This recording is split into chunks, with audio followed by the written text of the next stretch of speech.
Scanning for audio.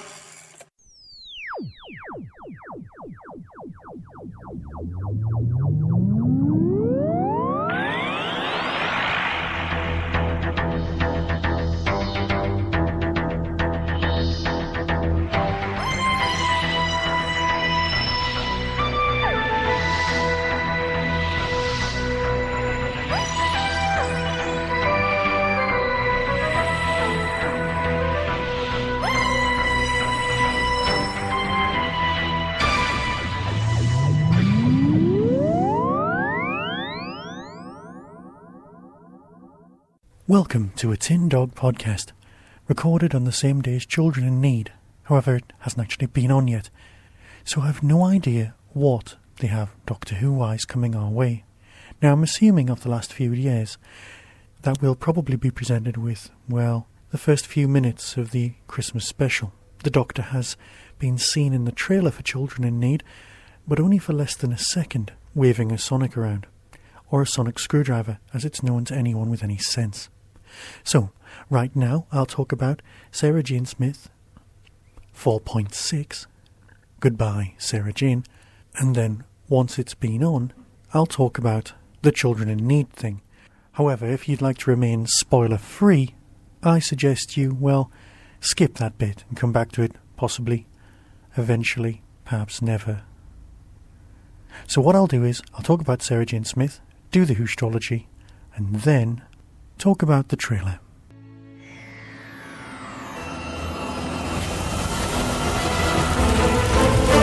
What are you doing here? Saving the world? She's exactly like you. What's your name? Ruby White. You just used a biocoolant spray on a meteor you couldn't possibly know to fall into Earth. Don't think I haven't met amateurs before. Ronnie, take that. Wait till you see what I've got for you. I got killed.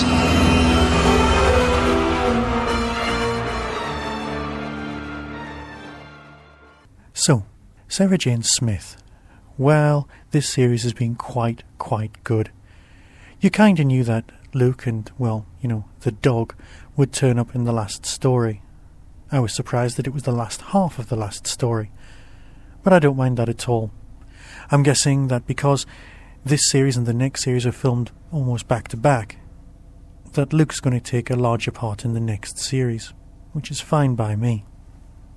Story-wise, well, we're supposed to finish the season on something of a cliffhanger. Well, a story with slightly more emotional content at least. And part 1 did hold up this part of the argument until the very end of the story. And by the end of the story, of course, I mean the end of episode 1. Sarah Jane is feeling a bit past it. Another superior adventurer has turned up. Someone who calls Sarah Jane an amateur. Of course it's all been orchestrated in order to get access to Mr. Smith or to Sarah Jane's memories or whatever. But as always, it holds together quite nicely. Again, it's much better if watched all in one go. If anything, the only performance that isn't 100% is that of Liz Sladen herself, and that's possibly because of the part she's playing. You could hardly judge Liz Sladen's performance on how she was Eldrad, after all, and in this story, she's having her life force sucked out of her, so that's going to limit your acting range just a tad. It's difficult to imagine Sarah Jane, or even Liz Sladen being, well, past it, ever, and that's why this story rang true. And that, for me, is why this story didn't quite ring true. Perhaps I'm in denial about the aging process. Many of us are. No, it didn't quite feel as strong as last week's time travel story. But that's not to deprive it of the pace and the structure and the acting that went into it. Perhaps it would have worked better as a mid-season story, but I'm just not sure. Because given the title, it's very easy to believe that this could be the last story ever. Because given the title, it's very easy to believe that this could be the last Sarah Jane story ever. I mean, how many kids out there have bothered to go and research the fact that there's another series on its way? Which it definitely is. Because at the very close, just like the old James Bond, it did say Sarah Jane will return in 2011. This pleases me enormously, because of the most backward-looking, Doctor Who spin-off around, it certainly gets my vote. But enough of that. Here's a Whostrology.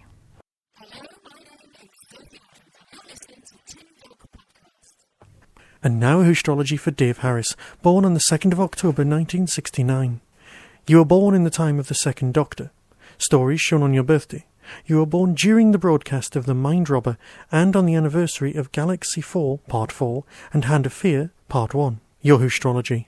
When you are living in a world of your own design, it is important to be a well-read individual, but not lose yourself in a realm of fantasy. Remember that the things you fear are often not real. It is easier to sort things out over a cup of tea than to question if your mother has your best wishes at heart. Be sure to wrap up warm before taking a long trip to a real quarry. Remember, if you'd like to buy your own Whostrology, please follow the link on the main website at www.tin-dog.co.uk. You can also donate to help keep the Tin Dog podcast running by clicking on the link at the top right-hand side and using PayPal. Remember, even the smallest amount of cash will help expand the bandwidth and keep the show running for another month. Hello, this is Nick Briggs, and you're listening to Tin Dog Podcast. And so this year's Children in Need fades away from memory. They raised about 18 million, and of course you can still give. Unlike a few years ago, we didn't have Time Crash, but we did get a trailer for the Christmas special. We didn't get the first 5 minutes of the Christmas special. The trailer itself was embedded in a small segment concerning Matt Smith, not the 11th Doctor, kind of almost being the 11th Doctor, and Karen Gillan kind of talking a bit about Amy. Tell you what, just listen to it. Thank you, Kylie. Thank you, Kylie. Now then, as if the world's pop princess wasn't enough, there's so much more to come tonight, so much that we might need to play with the laws of time just to squeeze it all in, Terry. Well, that clock on the wall is an hour fast anyway. Holy Jesus. Now, thankfully, we've just got the man for the job. When it comes to time, equipped as ever with his trusty sonic screwdriver, an old police box, a feisty companion, and an eccentric wardrobe. It's me. No, it's time for a special Children in Need encounter with Doctor Who. Yeah. Hi. Thanks for everything you've been doing for Children in Need this year. Your generosity makes a massive difference to children all over the country. Now, some of the money you give helps children coping with the after effects of meningitis. And we're about to meet two brothers whose lives you've changed for the better. At 3 years old, Joseph was rushed to intensive care. He had contracted meningitis and was seriously ill. He spent 4 days on life support and came close to death. As he recovered, he struggled with his walking, but now, 6 years on, Joseph is enjoying life like any other 9-year-old. However, meningitis B can have a lasting effect on the nervous system. Survivors are 4 times more likely to suffer memory and behavioural problems as a result of the disease. To help with these after effects, your money pays for children like Joseph to attend special therapy classes. I like going to art class because I can draw stuff like happy things, like playing with my brother. When he draws, it helps him express his feelings. Joseph has a lot of support from his older brother, Brandon. He helps with everything from homework to just having fun. I do all sorts of things with my brother. Go up the park, on the trampoline, help him with his homework. Yeah, he's great, yeah, it's amazing playing with him. Joseph and Brandon are huge Doctor Who fans, so we thought it was time to meet them. Hey. Hey. So, Joseph and Brandon are outside. Yeah, they have no idea that they're going to meet us in the TARDIS. Yeah, and we're going to have tea with the Time Lord. In the TARDIS. Yeah. And we've got whippy pies, and which I jam love. dodgers, your favourite, aren't Absolutely, the Doctor loves them. And there's some sandwiches. A lovely kettle. Yeah, no, that's a teapot. Teapot? Let's hope they like it.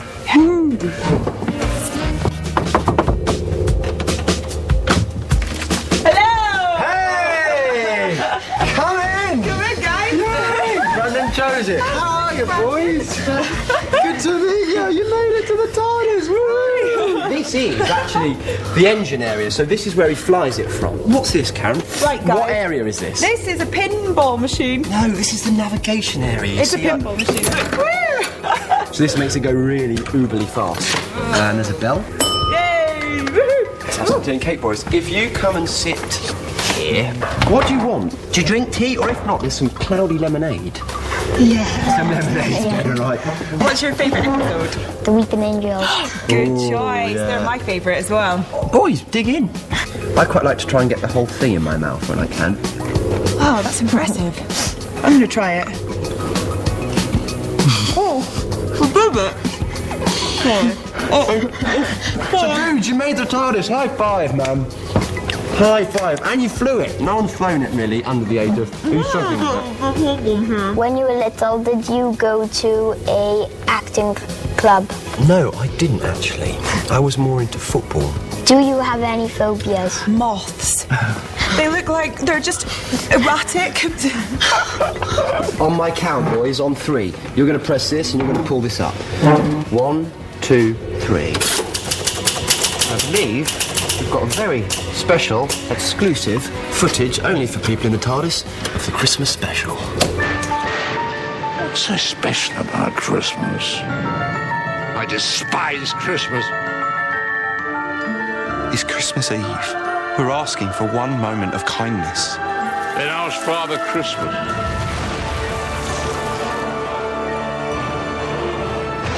Time can be rewritten. People can't.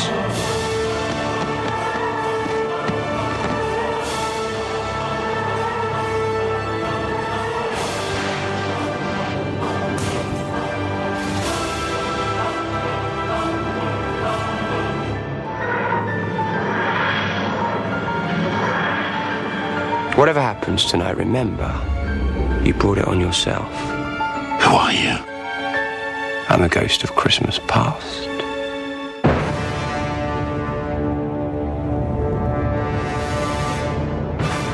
It's been an absolute pleasure to meet you both, and we've heard about all the wonderful and courageous things that you've both been doing, so good on you both, man. Yeah. It's been a pleasure to meet you, and I hope you enjoy the next series. Yeah. So, high fives all round. Yeah. We'll start with you, Karen. No, Oh, smoked. High five, dude. High five, dude. High five. Be lucky. Woohoo. Thanks for coming, guys.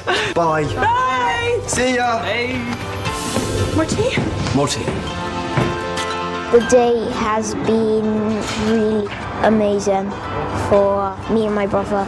Don't forget to do a bit for children in need all over the UK. Just call 03457 332233. Thank you.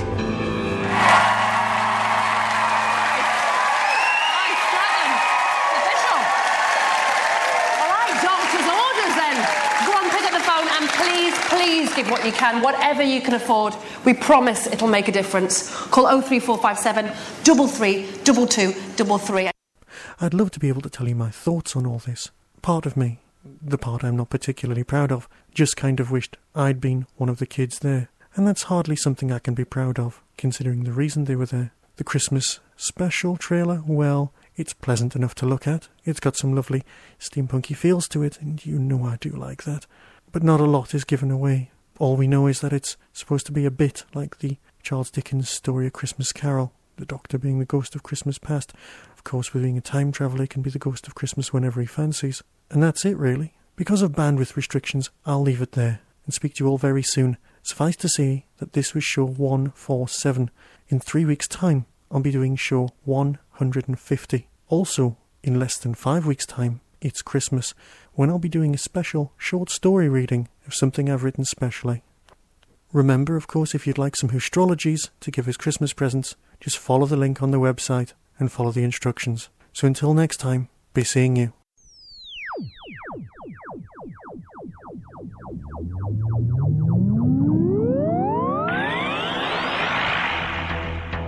You have been listening to the Tin Dog Podcast.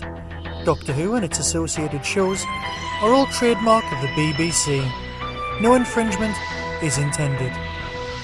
Contact us at tin-dog@hotmail.co.uk.